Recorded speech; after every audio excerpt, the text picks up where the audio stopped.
1 સપ્ટેમ્બરથી 10 એવા બદલાવ થઈ રહ્યા છે જે કોઈક ને કોઈક રીતે તમારી લાઈફની સાથે જોડાયેલા છે.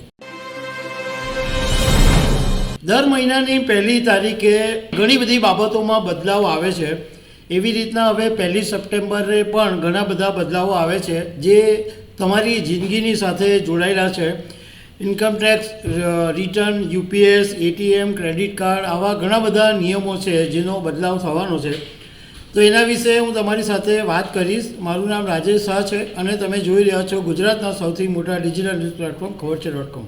1 સપ્ટેમ્બરથી 10 એવા બદલાવ થઈ રહ્યા છે જે કોઈક ને કોઈક રીતે તમારી લાઈફની સાથે જોડાયેલા છે. પહેલો બદલાવ એ છે આઈટીઆર ફાઇલિંગનો, એટલે ઇન્કમટેક્સ રિટર્ન ભરવાનો.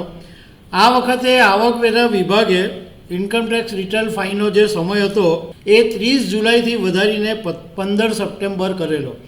એટલે હવે આ સપ્ટેમ્બર મહિનાની અંદર તમારે 15 સપ્ટેમ્બર પહેલાં ઇન્કમટેક્સ રિટર્ન ભરી દેવાનું છે, નહીં તો તમારે દંડ ભરવાનો નોબત આવશે. એટલે આ એક ધ્યાન રાખજો. બીજો એક નિયમ છે ભારતીય પોસ્ટનો. આ બહુ મહત્ત્વનો છે, એ પણ જાણવા જેવો છે કે 1 સપ્ટેમ્બર 2025થી સ્થાનિક સ્તરે પોસ્ટલ સેવાને હવે સ્પીડ પોસ્ટની સેવાની સાથે મર્જ કરી દેવાશે. એટલે જે તમે સ્થાનિક ટપાલો અને સ્થાનિક રજિસ્ટ્રેશન બધું રજિસ્ટર કરતા હતા એ હવે બધું જ સ્પીડ પોસ્ટ થઈ જશે 1 સપ્ટેમ્બરથી. અને એટલે દરેક વસ્તુ સ્પીડ પોસ્ટ દ્વારા જ મોકલી શકાશે. સામાન્ય પોસ્ટનો હવે યુઝ નહીં થાય, એટલે એક મહત્ત્વનો નિર્ણય છે. ત્રીજો નિર્ણય એ છે કે ચાંદીનો જે હોલમાર્કિંગ છે એમાં પણ, ચાંદીના જે દાગીના છે એમાં પણ હવે 1 સપ્ટેમ્બરથી નવા નિયમો આવી રહ્યા છે.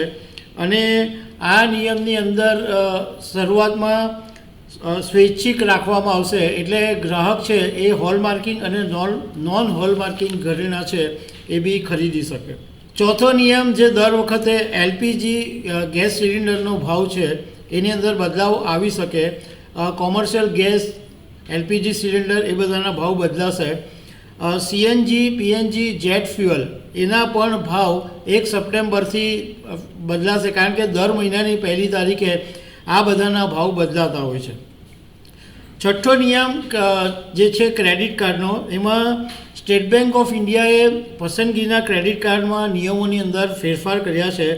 એમાં એક ફેરફાર એ છે કે ડિજિટલ ગેમિંગ અને સરકારી વેબસાઇટ ઉપર ટ્રાન્ઝેક્શન સંબંધિત ખર્ચ છે એની પર રિવોર્ડ નહીં મળશે.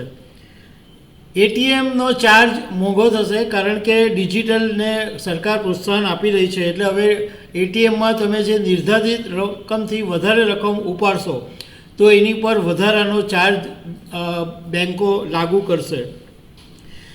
એફડીના વ્યાજ દરનો પણ એક જે બદલાવ આવે છે એ પણ તમારા માટે મહત્ત્વનો છે, કારણ કે ઘણી બધી બેન્કો હવે એફડી પરનું જે વ્યાજ છે એની સમીક્ષા કરવા માટે જઈ રહી છે. અને એવું એક ચર્ચા ઊભી થઈ છે કે હવે ઘણી બધી બેન્કો જે અત્યાર સુધી 6.5% માંડીને 7.5% વ્યાજ આપતી હતી એ હવે એફડીના વ્યાજ દરની અંદર ઘટાડો કરી શકે છે. એટલે આ ઘટાડો આવે એ પહેલાં જો તમારે એફડીમાં પૈસા રોકવા હોય તો તમે રોકી શકો છો. યુપીએસની જે ડેડલાઇન છે એ નેશનલ પેન્શન સિસ્ટમ હેઠળ આવતા કેન્દ્ર સરકારના કર્મચારીઓ માટે યુનિફાઈડ પેન્શન જે સ્કીમ છે એ પસંદ કરવા માટે 30 સપ્ટેમ્બરનો સમય આપવામાં આવ્યો છે.